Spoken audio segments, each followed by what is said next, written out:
ہمارا جو آنے کا مقصد ہے آخرت کی تیاری، اور آخرت کی تیاری کے لیے انسان کو ضرور علم دین حاصل ہونا بہت، اللہ رب العزت کے بارے میں کیا عقائد ہونے چاہیے، رسول پاک صلی اللہ تعالیٰ علیہ وسلم کے بارے میں کیا عقائد ہونے چاہیے، صحابہ و اہل بیت کے بارے میں کیا عقائد ہونے چاہیے، نماز کے مسائل، روزے کے مسائل، حج کے مسائل، نکاح و طلاق کے مسائل، حلال و حرام کے مسائل، ایسی چیزیں۔ تو حضرات گرامی، ہمیں سب سے پہلے ضروری علم دین حاصل کرنا ضروری ہے۔ ضروری نہیں کہ ہر بچہ عالم دین بن جائے اور 8 سال کا کورس کرے، لیکن یہ ضروری ہے کہ ہر مسلمان کا بچہ جو ہے اپنے ضروری علم دین ضرور سیکھے۔ اگر نہیں سیکھتے ہیں تو ہم بہت خسارے میں ہیں۔ آج ہم نے دیکھا کہ ہمارے اس مدرسے سے، جس کی سنگ بنیاد غالباً 1995 میں حضور تاج المشائخ اور حضور رفیق ملت کے ہاتھوں سے ہوئی تھی، آج یہ اتنا ترقی کر گیا، اور اس کو بنانے والوں کا یہ خلوص ہے کہ سال در سال یہاں سے علماء فارغ ہوتے ہیں۔ ہم دیکھتے ہیں کہ 80 سال پرانے مدارس ہیں، لیکن وہاں سے علماء فارغ نہیں ہوتے۔ لیکن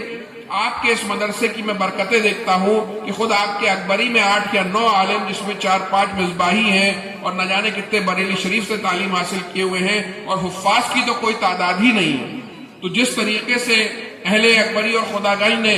جوش کے ساتھ اس مدرسے کو اللہ اور رسول کی رضا کے لیے چلایا، اس کی بہاریں آج دیکھنے کو ملتی ہے۔ ماشاءاللہ آپ کا یہ خوبصورت کیمپس، میں پچھلے سال بھی یہاں حاضر ہوا تھا، اور بچوں سے میں نے کچھ ٹیبلز بھی سنی تھی، کچھ پہاڑے بھی سنے تھے، کچھ انگریزی کے معنی بھی سنے تھے۔ اسکول چل رہا تھا جب یہاں پر، تو ماشاءاللہ اس مدرسے کی بڑی برکتیں ہیں۔ اور یہ جو مدارس اسلامیہ ہوا کرتے ہیں اور یہ جو مکاتب ہوا کرتے ہیں، یہ کسی بھی قوم کی ریڑھ کی ہڈی کی مانند ہوا کرتے ہیں۔ حضرات گرامی، جیسے کسی انسان کے بدن میں ریڑھ کی ہڈی ہوتی ہے، کوئی پہلوان ہو، اس کی ریڑھ کی ہڈی میں چوٹ لگ جائے وہ زمین سے آ لگتا ہے، اسی طریقے سے قوم میں مدرسے اور مکاتب کی اہمیت ہوا کرتی ہے کہ جتنی مضبوط مدارس اور مکاتب ہوں گے اتنی ہی مضبوط قوم ہوگی۔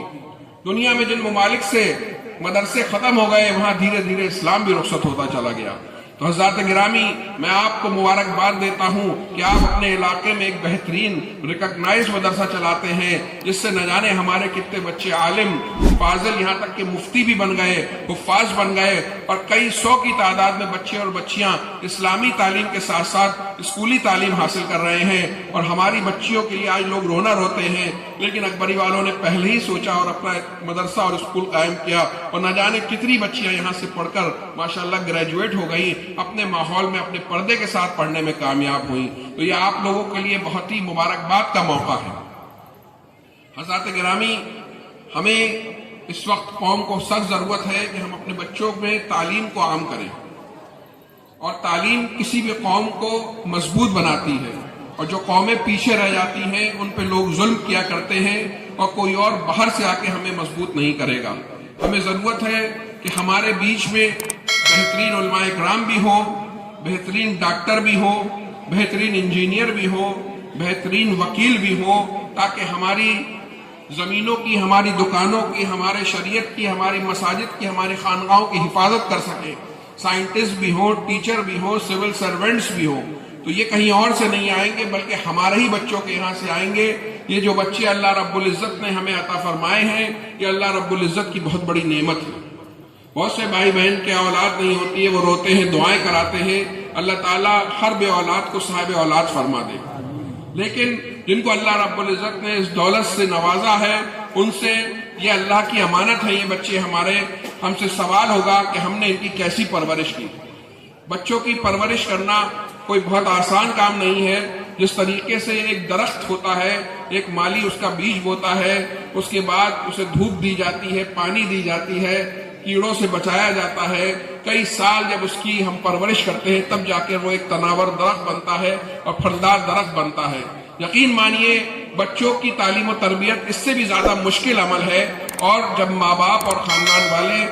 20-25 سال تک محنت سے اس پرورش کو کرتے ہیں، تب قوم میں ہونہار اور لائق نوجوان پیدا ہوتے ہیں۔ تو حضرات گرامی، یہ جو ہمارے قوم میں اللہ رب العزت نے ہزاروں لاکھوں کی تعداد میں ہمیں ان نوجوان بچوں سے نوازا ہے، ہماری یہ ڈیوٹی بنتی ہے کہ ہم ان کی بہترین تعلیم و تربیت کا انتظام کریں۔ ہر ماں باپ کی ڈیوٹی بنتی ہے کہ اپنے گھر کے ماحول کو اسلامی بنائیں، اپنے بچوں کو سب سے پہلے ضروری علم دین حاصل کرائیں، پھر اپنی حیثیت کے مطابق بہترین سے بہترین اسکول میں ڈالیں، شادیوں میں کم خرچ کریں، منگنیوں میں کم خرچ کریں، پارٹیوں میں کم خرچ کریں، کپڑوں پہ نارمل خرچ کریں، لیکن اپنے بچوں کو بہترین سے بہترین دنیاوی تعلیم دینے کی کوشش کریں، دینی تعلیم ضروری دینے کے بعد، تاکہ یہ جو ایسا انویسٹمنٹ ہے کہ کہا جاتا ہے the best investment is the investment in education، سب سے بہترین انویسٹمنٹ جو ہے تعلیم میں انویسٹمنٹ ہے۔ خود ہمارے ماشاءاللہ ہم آئے اکبری کا کوئی بچہ بہترین کالج سے انجینئرنگ کر رہا ہے، کوئی بچہ جو ہے بہترین کالج میں ڈاکٹری کر رہا ہے، ماشاءاللہ یہاں کے بچے اس معاملے میں بھی بڑے ترقی یافتہ ہیں۔ تو میں آپ سب سے گزارش کروں گا کہ اللہ رب العزت نے جو ہمیں بچے عطا فرمائے ہیں ان کی بہترین تعلیم و تربیت کی کوشش کریں، اور ان کو بہترین تعلیم و تربیت کے لیے بڑی قربانیاں دینی ہوتی ہیں۔ ماں باپ کو اپنے گھر کے ماحول کو اسلامی بنائیں، اچھا بنائیں۔ ایسا نہیں ہو سکتا کہ ہم صحیح راہ پر نہ ہوں، ہم حرام کمائی لا رہے ہوں اور ہم عیاشیوں میں پڑے ہوں اور ہمارے بچے نیک نمازی پرہیزگار نکل جائیں۔ بچ کے اس کے لیے ماں باپ کو، دادی دادا کو، چچا کو ایک ماحول بنانا ہوتا ہے، اور ایسا ماحول بنانا ہوتا ہے جہاں پر اللہ اور رسول کی محبت ہو، اسلامی ماحول ہو، نمازوں کا ماحول ہو، تب جا کے ہمارے بچے جو ہیں نیک نکلیں گے۔ اور ہمیں اپنے بچوں کی، آپ یقین مانیے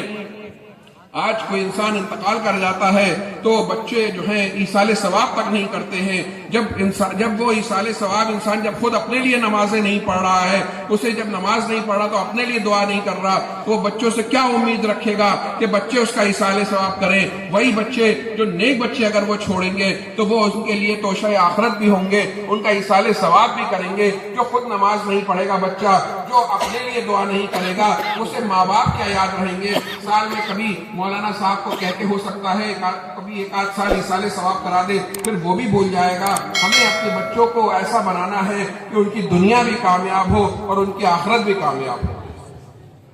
حضرات گرامی، اپنے مدرسوں کو اور اپنے مکاتب کو مضبوط کرنے کی ضرورت ہے۔ ہمیں یہ دیکھنا ہے، یہ صرف علماء اکرام کی، مفتیان اعظام کی ذمہ داری نہیں ہوتی کہ وہ مدرسے قائم کریں، وہ جا کے چندے کریں، بلکہ یہ پوری امت مسلمہ کی مجموعی ذمہ داری ہے کہ وہ اپنے مدرسوں کو مضبوط کریں، کیونکہ اگر مدرسے مضبوط ہیں تو آپ مضبوط ہیں، اگر مدرسے کمزور ہیں تو ہم کمزور ہیں۔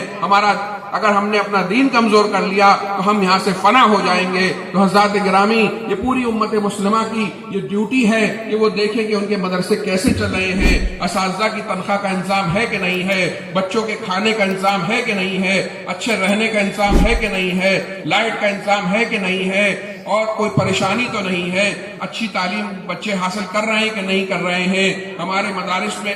فیسلٹیز ہیں کہ نہیں ہے۔ یہ پوری امت کی ذمہ داری ہے کہ اپنے اپنے علاقے کے مدارس کو مضبوط کریں۔ تو حضرات گرامی،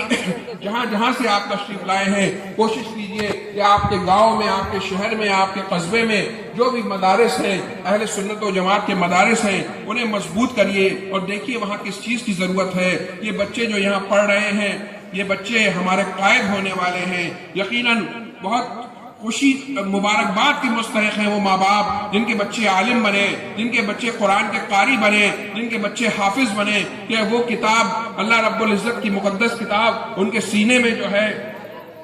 محفوظ ہو گئی ہے۔ یہ اللہ کا بہت بڑا کرم ہے۔ بہت سے لوگ حفظ کرنا شروع کرتے ہیں لیکن وہ بہت کم خوش قسمت ہوتے ہیں جو حفظ مکمل کر لیتے ہیں۔ یہ ہمارے وہ نوجوان ہیں جنہیں اللہ کا کرم ہے، جنہوں نے حفظ مکمل کر لیا۔ ان کے ماں باپ کو بھی مبارکباد، ان کے اساتذہ کو بھی مبارکباد، ان بچوں کو بھی مبارکباد کہ جنہوں نے رات